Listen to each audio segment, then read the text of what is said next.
Araw-araw may problema, araw-araw may lungkot saya, araw-araw mapipikon ka, minsan iiyak pa, araw-araw maghihirap, araw-araw magsisikap, magtatrabaho ng makaya, di naman sasaya, pero wag ka mag-alala, may liligaya sa'yo tuwina. Siya ay hindi pabaya sa'yo dahil siya'y kaibigan mo. Lumingon ka lang at siya'y handang magbigay kaligayahan. Siya si Jesus na tagaligtas na laging andyan sa'yo. Minsan nadama mo, walang silbi ka sa mundong ito. Nadama mo buong sakit na dulot nito. Araw-araw may problema, araw-araw may lungkot saya, araw-araw mapipikon ka, minsan iiyak pa, pero wag ka mag-alala, may liligaya sa'yo tuwina. Siya ay hindi pabaya sa'yo dahil siya'y kaibigan mo. Lumingon ka lang at siya'y handang magbigay kaligayahan. Siya si Jesus na tagaligtas na laging andyan sa'yo. Pero wag ka mag-alala, may liligaya sa'yo tuwina. Siya ay hindi pabaya sa'yo dahil siya'y kaibigan mo. Lumingon ka lang at siya'y handang magbigay kaligayahan. Siya si Jesus na tagaligtas na laging andyan sa'yo. Lumingon ka lang at siya'y handang magbigay kaligayahan. Siya si Jesus na tagaligtas na laging andyan sa'yo.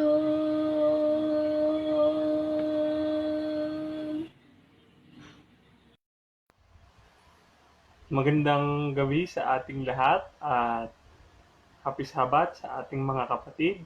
Pagpalain tayong lahat ng Panginoon na ngayon ay tayo ay nakatutok sa live streaming ng Marikina Seventh-day Adventist Church. Welcome po kayong lahat at inanyayahan ko po kayo na tayo ay mag-aral ng mga salita ng ating Panginoon at tayo ay magpuri at magluwalhati sa kanyang pangalan sa pamamagitan ng pag-awit at pag-aaral ng kanyang kalooban upang sa gayon ay malaman natin kung ano ang ninanais ng Panginoon para sa bawat isa sa atin. Minabati ko po kayong lahat muli ng isang happy Sabat at dalangin ko po na kayo ay nasa maganda at maayos na kalagayan sa inyong tahanan at kayong lahat na nasa sambahayan ay malusog at walang sakit sa tulong at awa ng ating Panginoon. Ngayon mga kapatid, mga kaibigan ko ay malugod ko po kayong iniimbitahan na bago tayo magsimula sa ating pag-aaral ay inaanyayahan ko po na tayo ay magkaroon ng maikling panalangin. Tayo po ay yumuko para sa ating panalangin. Panginoon Diyos namin makapangyarihan sa lahat, maraming salamat sa pagkakataong ito na ibiniyaya mo sa amin upang kami ay makapag-aral ng iyong mga salita na nasusulat sa Biblia. O Panginoon, hinihingi namin sa iyo ang patnubay ng banal na Espiritu upang sa gayon ay mabuksan ang aming puso at isipan at matanggap ang dakilang katotohanan na aming mababasa at maririnig mula sa banal na kasulatan. Panginoon, buksan niyo po ang aming puso na tanggapin ang inyong pagpapayo at pagsaway sa amin. Ito po ay tanda po ng inyong kahabagan at pag-ibig para sa bawat isa sa amin at ang pag-aaral na ito ay maging kapakapakinabang sa lahat ng mga nakikinig naming mga kapatid ngayong nakatutok sa live streaming dito po sa Marikina Church. Dalangin po namin, Panginoon, na sumama po kayo sa aming kalagitnaan sa aming pag-aaral. Ito po ang aming samot dalangin sa pangalan po ng aming Panginoong Jesucristo na aming tagapagligtas. Amen. Mga kapatid, mga kaibigan, ay mag-uumpisa na po tayo ng message. Ang aking pong message na ipahatid sa inyo na sa akin na ibinigay at ibiniyaya ng Panginoon ay mababasa po natin dito po sa Juan sa Kapitulo 1, versikulo 1 hanggang 3 po. Ganito po ang ating mababasa. Kapitulo 1, versikulo 3 po. Ganito po ang ating mababasa. Ang sabi, nang pasimula siya ang berbo. At ang berbo ay sumasa Diyos, at ang berbo ay Diyos. At ang lahat ng mga bagay ay ginawa sa pamamagitan niya, at alinman sa lahat ng ginawa ay hindi ginawa kung wala siya. At ang ilaw ay lumiliwanag sa kadiliman, at ito'y hindi na pag-uunawa ng kadiliman. Yan po ay mababasa natin sa Juan, Kapitulo 1, 1:3 hanggang 4. Ito po mga kapatid, mga kaibigan namin na sumusubaybay. Ito po ay isang talata na nagpapatunay ng pagkakakilanlan ng ating Panginoong Jesucristo bilang isang tunay na persona ng Diyos. Siya po ay anak ng Diyos na nagkatabang tao upang tayo ay tubusin sa ating mga kasalanan, at nung siya ay napako sa krus at muling nabuhay, ito po ang nagbigay ng pag-asa para sa bawat isa sa atin na makasalanan na magkaroon muli ng magandang relasyon sa ating Panginoong Diyos.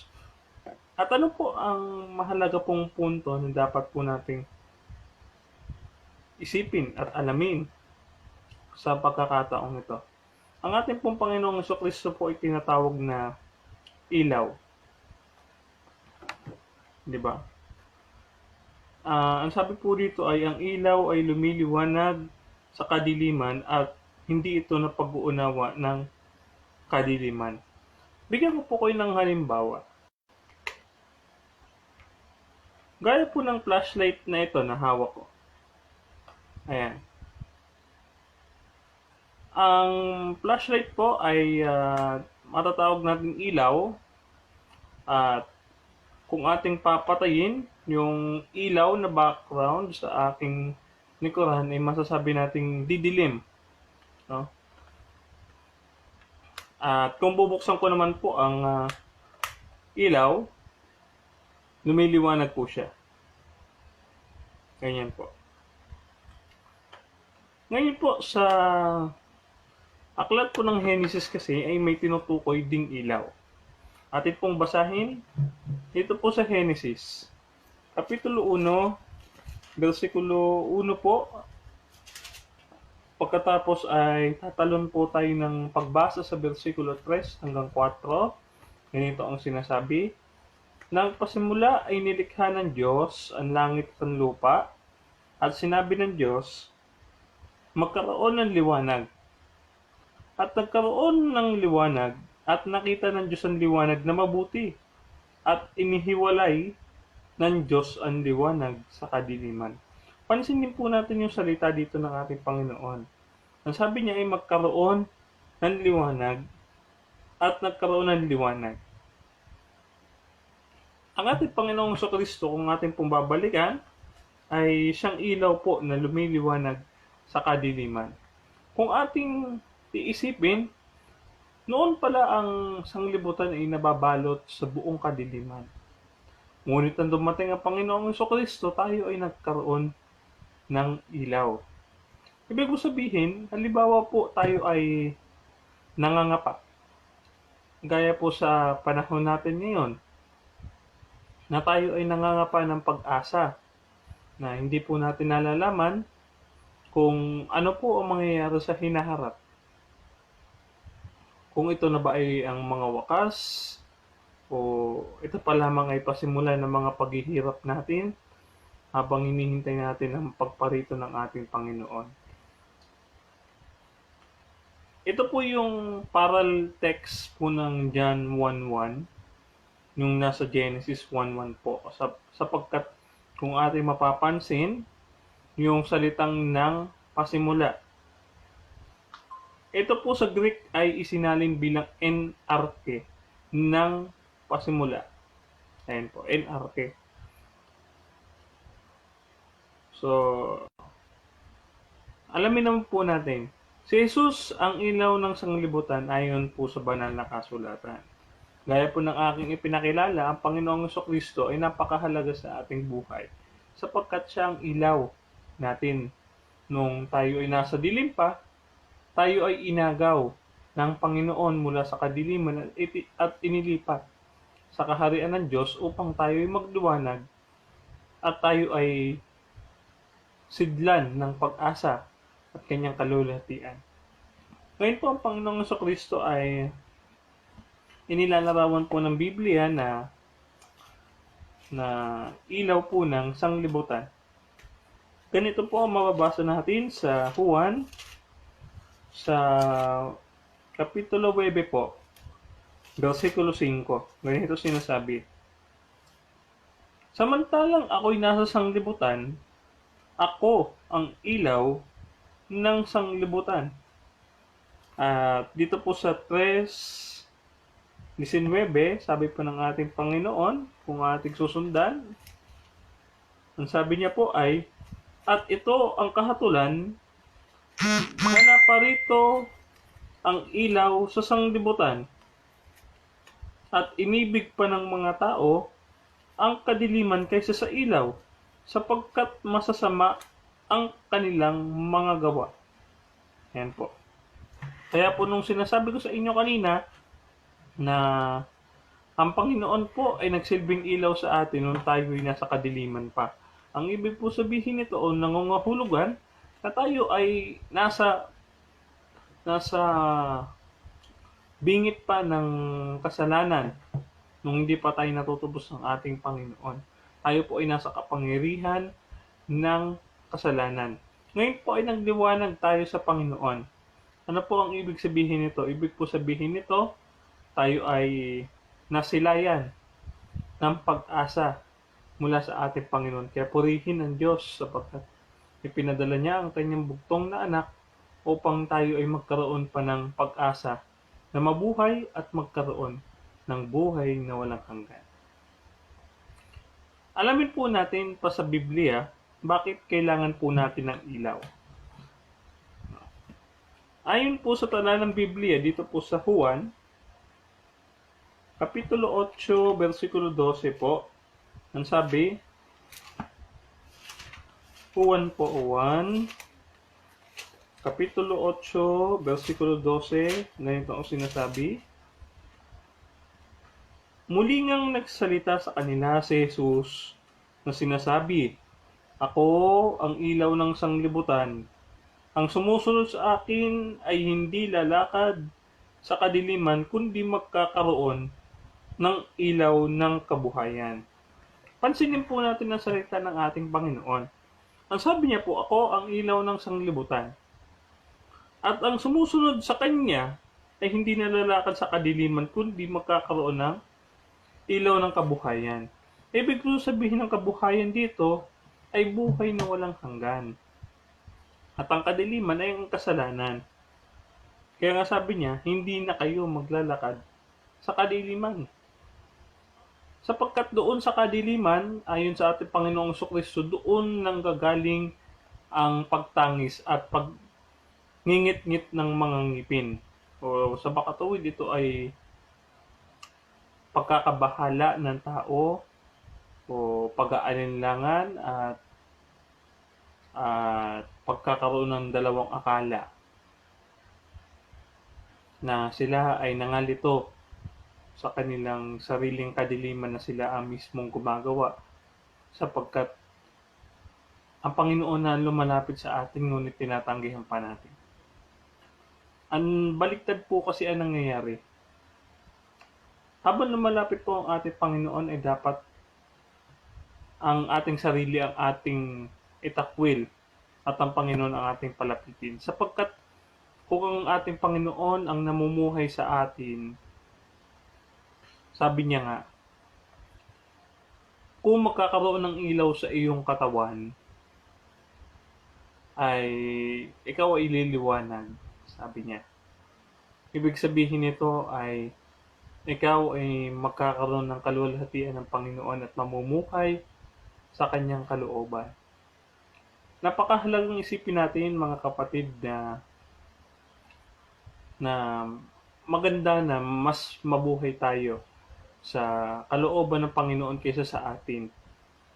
Matuto tayong unahin kung ano ang kagustuhan ng Panginoon para sa atin. Yung kanyang plano ay dapat iyon ang palaging masusunod at mauuna sa ating mga buhay. At ikalawa po ay mababasa natin sa unang Juan 1:5 at 7. Ganito po ang ating mababasa. Sabi ay ganito, At ito ang pasabing aming narinig sa Kanya, na sa inyo'y ibinabalita na ang Diyos ay ilaw, at sa Kanya'y walang anumang kadiliman. Ngunit kung tayo'y naglalakad sa liwanag na gaya niyang nasa liwanag, ay may pakikisama tayo sa isa't isa at nililinis tayo ng dugo ni Jesus na Kanyang anak sa lahat ng ating mga kasalanan. Ayaw po muli kay Apostol Juan,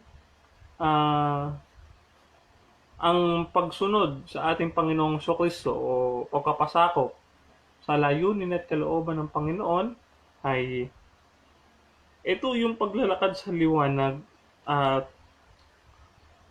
naglalarawan sa ating pakikisama at pagkatubos sa ating mga kasalanan. Malilinis ang ating budhi sa pamamagitan ng kanyang mahalagang dugo. So napakahalaga talaga na tayo ay magtalaga sa paglapit sa ating Panginoon. Sapagkat sabi nga doon sa Efeso 2:13, ang sabi doon, tayo ay inilapit na sa pamamagitan ng dugo ng ating Panginoong Kristo. Sapagkat mga kapatid, itong biyaya na ating tinanggap ay ito yung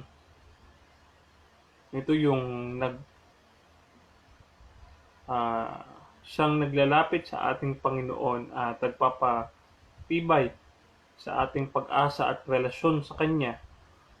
Magandang relasyon sa Kanya buhat nung tayo ay naging makasalanan nung una. No? Mahalaga na tayo ay lumapit at magpakumbaba sa ating Panginoon. Dahil ang Panginoon ang siyang ilaw, gagabayan niya tayo sa araw-araw nating pamumuhay at paglilingkod, lalong-lalo na sa ating mga hanapbuhay. Ito ay kanyang babasbasan, yung ating pag-aaral, yung ating ministry, at lahat ng ating mga ginagawa. Kung siya ang ating susundin, ay pagpapalain niya tayo. At ang ikatlo po ay, bago po ako dumako po sa ikatlo, nais ko po sanang basahin ang isa pang talata, yung aking binabanggit kanina. Dito po sa Efeso 2:11 hanggang 13, sabi po ay ganito: Kaya nga alalahanin ninyo na kayo nung unang mga hintil sa laman, tinatawag na di pagtutuli, niyaong tinatawag na pagtutuli sa laman, na ginawa ng mga kamay, na kayo nga nung panahon, yaon ay hiwalay kay Kristo, na mga di kabilang sa bansa ng Israel, na mga taga-ibang lupa. Kaya tungkol sa mga tipan na may pangako, walang pag-asa at walang Diyos sanglibutan. Natapwat ngayon kay Kristo Jesus, kay rin noong panahon na nalalayo ay inilapit na sa dugo ni Kristo. Ngayon po ang sabi ng Biblia, napakalinaw po.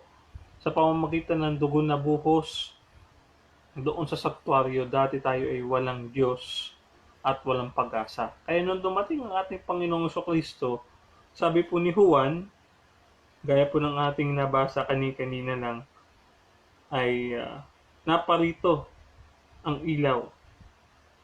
Nung naparito ang ilaw, siya po ay lumiliwanag sa ating kalagitnaan. Ang kailangan lamang po natin ay sundan ang ilaw na ito upang tayo ay manatili doon sa katotohanan at doon sa pag-ibig ng Diyos para sa bawat isa sa atin.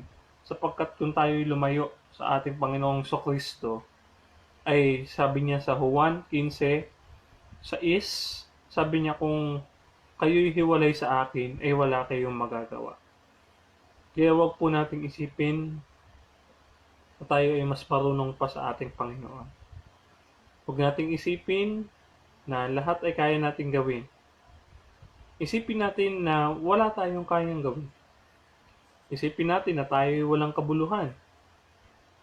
Isipin natin na ang Panginoon ang dapat na kumontrol sa ating mga buhay sapagkat siya ang may lalang nito ng ating buhay, ng ating katawan. Diba? At pangatlo po ay puntahan natin ang sabi dito sa Mikas 7:8 na chapter 7, Mikas chapter 7 verse 8. Ganito po ang sinasabi: Huwag kang magalak laban sa akin o aking kaaway. Pagka ako ay nabuwal, ako'y babangon. Pagkat ako'y naupo sa kadiliman ng Panginoong Diyos ang magiging ilaw para sa akin. Ayan. Mas naging maliwanag pa po, no? Bukod po doon sa mga sinabi ni Apostol Juan, mayroon pa po tayong propeta na naglalarawan sa ating Panginoon bilang ilaw. Sino po ito? Ito po si propeta Mika, na nagsasabi na ang Panginoon ay isang ating sanggalang sa ating mga kaaway. Siya ang ilaw o ating pag-asa kapag tayo ay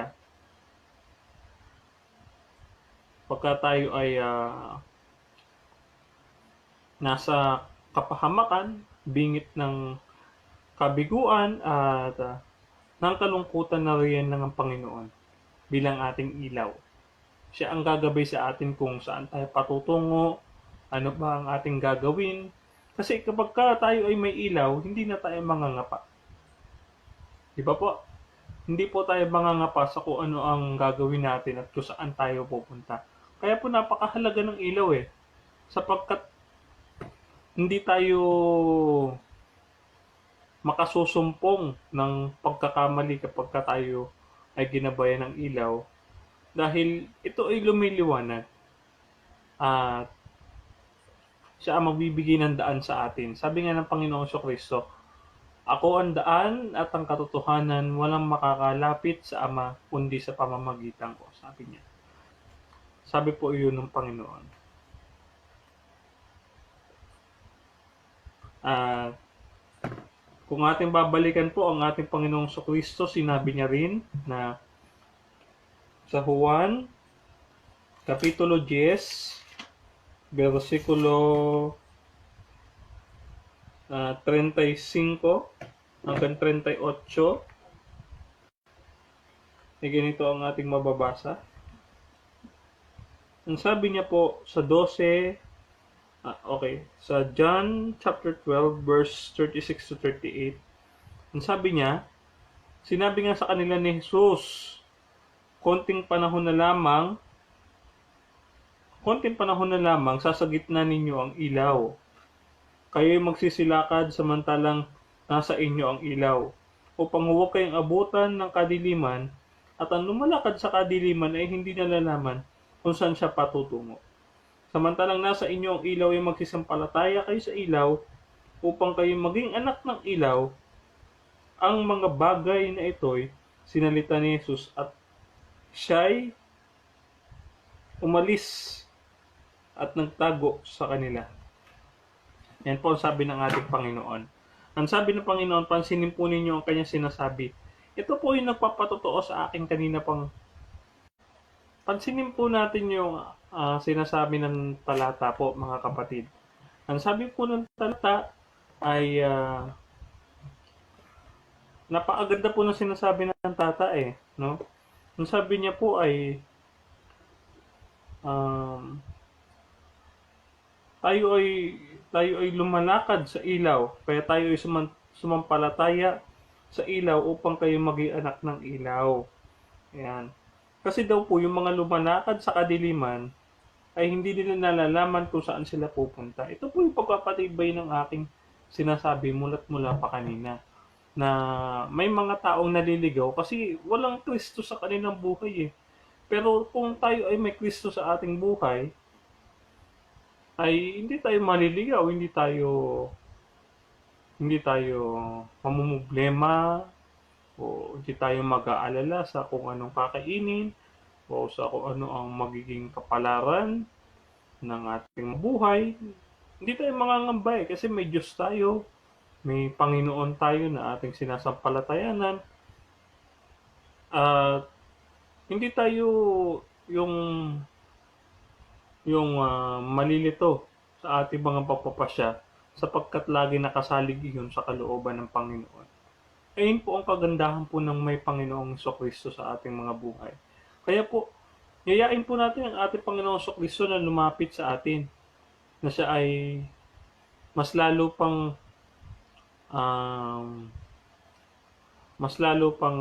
pag-initin ang kanyang pag-ibig para sa bawat isa sa atin. Kasi ang Panginoon Kristo ay lumalayo kapag tayo ay lumalabag na sa kanyang kalooban. At yung ating relasyon sa kanya ay lumalamig. Kaya nga po sabi niya sa Apokalipsis 3, doon sa Sardis, sabi niya, itong ayaw ko sa iyo, ang iniwan mo ang iyong unang pag-ibig. Ibig sabihin tayo po talaga ang mismong tumatanggi at lumalayo sa ating Panginoon. Kaya po, palapitin po natin ang ating Panginoon sa atin. Huwag po tayong lalayo sa Kanya. Kasi, sabi ko nga ngayon ko lang talaga na-realize na ang pananampalataya ay hindi tungkol sa relihiyon o sa kung anong may paniniwala ka. It's about a relationship. It's about grace and the love of God para sa bawat isa sa atin. Kasi ito yung naputol mula nung tayo ay magkasala, yung relationship. Hindi naman yung religion Pero yung religion, ito yung magdadala sa atin sa pamamaraan kung papaano tayo makikipagrelasyon sa ating Panginoon. Kasi doon tayo tuturuan ng kung papaano natin uunawain ang salita ng ating Panginoon. At di ba nga po ay nabanggit ko na ang sumusunod sa liwanag o sa ilaw ay nagiging anak ng ilaw. Sabi nga ng ating Panginoong Kristo ayan sa Juan, Kapitulo 11, 10, ang sabi niya, ngunit ang taong lumalakad samantalang gabi ay natitisod sapagkat siya'y walang ilaw sa kanya. Gayun din sa Juan 3:21, sinasabi ng ating Panginoong Kristo sa Juan, Kapitulo 3, versikulo 21, natapot ang gumagawa ng katotohanan na lumalapit sa ilaw upang mahayag na kanyang mga gawa ay gawa ng Diyos. So may dalawang binabanggit ang ating Panginoong Kristo na paggawa. Ito po yung isang walang ilaw na natitisod at yung isa ay lumalapit sa ilaw upang ang kanyang mga gawa ay mahayag na ginawa ng Diyos. So kung tayo pala ay lalapit sa ating Panginoon, ay tayo ay mapapasa Diyos. Yung ating mga gawa ay ituturing na matuwid at pagpapalain tayo ng Panginoon sapagkat ang Panginoon ay nagbibigay pa ng lalong biyaya para sa bawat isa sa atin. Naniniwala ako mga kapatid na ang Panginoon ay napakabuti. Na kahit ilang beses ka pang magkasala sa Kanya, ikaw ay anak niya, hanggat hindi ka tumatalikod sa Kanya, bibigyan Kanya ng chance ng paulit-ulit. Sapagkat mahal tayo ng ating Panginoon. Ganun siya kabuti sa atin. At ang pag-ibig na yan, sabi nga dun sa Psalms, ang sabi, His love endures forever. Naniniwala po ako doon sa sinasabi ni David doon sa mga verses na nandoon sa Book of Psalms. Napakaganda pong basahin niya. At ito pong natitisod dahil walang ilaw, ito po yung dapat nating maging salamin. Tayo ba ay lumalakad na mayroon tayong Espiritu ng Diyos? O tayo ba ay nabubuhay sa kalooban ng ating Panginoong Kristo? Ang ating Panginoon ba ay nasa ating mga puso? Yun yung ating dapat alamin na mga kasagutan. Sapagkat itong mga tanong na to, crucial ito bilang sa ating mga mananampalataya. Pero gayon pa man, nasabi ng Panginoon, pag tayo sumampalataya, tayo ay magiging anak ng liwanag. At sabi nga ng ating Panginoong Kristo, kapag tayo ay nanampalataya sa Kanya, tayo ay magkakamit ng buhay na walang hanggan. Sabi niya sa Juan 1:4,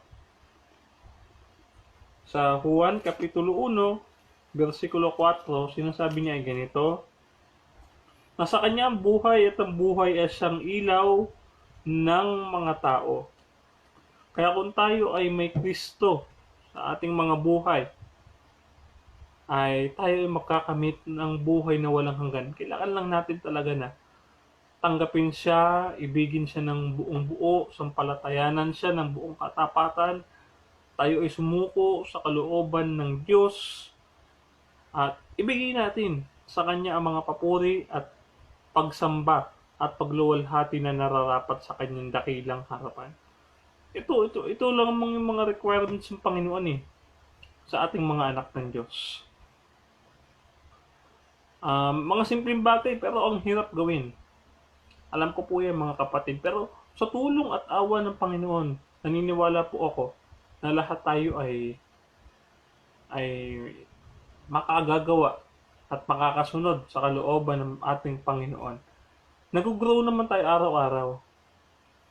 Ayan po ay sa pamamagitan ng mga gifts, spiritual gifts, at yung pag-dwell ng Holy Spirit sa atin. Pero yung may huwad na pananampalataya, ang sabi sa Lucas 11:35, ang sabi ng ating Panginoon, masdan mo nga kung ang ilaw na nasa iyo ay baka kadiliman. So, mga kapatid, may ilaw pala na nasa kadiliman. Ano pong klaseng ilaw ito? Siguro ito yung yung napupunding ilaw na, no? O kaya yung ilaw sa night bar, yung umukuti-kuti tap. Kasi ang ilawan nila siguro walang langis. Yung katulad nung sa 10 birhen, yung kwento sa Biblia na 10 birhen na naghahanda sa paggayak sa pagsalubong sa ating Panginoon. Na ito nga yung kakulangan ng langis, kaya siguro yung ilaw ay kumukuti-kutitap. O siguro ay napupundi. Ayun. O hindi rin makailaw. Ayun. Pero yung mga sumasampalataya at may tunay na pagsampalataya, kasi iba yung sumasampalataya at saka yung sumasampalataya lang. Bakit po? Kasi ang sabi sa Juan Kapitulo 4, versikulo 2, ang sabi doon ay may nagsasabing nakikilala ko siya, ngunit hindi tumutupad ng kanyang mga utos. Siya ay sinungaling. So, ibig sabihin kapag tayo ay ligtas na, hindi ibig sabihin na tayo ay magiging tagalabag na ng kautusan ng ating Panginoon. Tandaan niyo po ang kautusan ayon po sa Roma Kapitulo 7, versikulo 12, ang kautusan ay mabuti at ang kautusan ay banal. Kaya kung ito ay ating gaganapin, tayo ay magiging mabuti sa harapan ng Panginoon sapagkat tayo ay naging mananampalataya na, masunurin pa sa Kanya. Diba po? Samantalang tayo po ay anak ng ilaw. Ano po ang ibig sabihin ng pagsasabi ng ating Panginoong Kristo na tayo ay anak ng ilaw? Ang sabi niya sa Mateo 5:14, kayo ang ilaw ng sanglibutan. Kung itutuloy po natin ang pagbasa, ang sinasabi niya po, lumiliwanag na gayon ang inyong ilaw sa harap ng mga tao upang makita nila ang inyong mabubuting gawa at kanilang luwalhatiin ang inyong Ama na nasa langit. Ayan po. Kaya kapag nakita nila at nakilala ang ating Panginoong Kristo na ilaw, tayo bilang mga saksi ng ating Panginoon, katulad po ng ating pinag-aaralan sa ating Sabbath School lesson, na tayo ay mga saksi ng Panginoon. Tayo ay sumaksi sa kanyang kagandahang loob. Tayo ay sumaksi sa kanyang mga kapangyarihan, kagilagilalas na pag-ibig para sa atin. Alam natin na ang Diyos ay hindi tumitigil sa paggawa hanggang ngayon. Hindi siya tumitigil na tayo ay tulungan, tayo ay lingapin, at tayo ay patawarin sa ating mga nagawang kasalanan sa Kanya. Kaya sana, mga kapatid, dahil tayo ay mga anak ng ilaw, tayo ay magpatuloy sa pagsunod doon sa ilaw. Patuloy tayo na pasakop sa kalooban ng ating Panginoon at panatilihin ang ating pakikipagrelasyon sa Kanya hanggat siya muling pumarito sa atin na siyang ating dakilang pag-asa. Sabi nga sa Tito 2:13, ito ang ating pinakahihintay na mapalad na pag-asa o yaong mapalad na pag-asa na paghihintay sa ating dakilang Diyos at tagapagligtas na ang ating Panginoong Kristo. Walang ibang pangalan sa silong ng langit na ibinigay sa atin upang tayo ay maligtas, kundi sa pangalan lamang ng ating Panginoong Kristo na anak ng Diyos Ama na siyang ilaw na pumarito sa sanglibutan at tayo naman ay kanyang mga anak na ilaw rin ng sanglibutan na magpapatotoo sa kanyang dakilang pag-ibig. Ito po ang kahalagahan ng ilaw, pagkilala sa ilaw at pagsunod sa ilaw. Pagpalain po tayong lahat ng ating Panginoon. Tayo po ay bigyan niyan ng masaganang biyaya at kapayapaan at magandang kalusugan at lalong-lalo na ng proteksyon. Muli ay bumabati ako sa inyo ng Happy Sabat, mga kapatid, at nawa ay kapakinabangan natin ang ating ginawang pag-aaral sa gabing ito. Happy Sabat po sa ating lahat, lalo na po sa Marikina Seventh-day Adventist Church.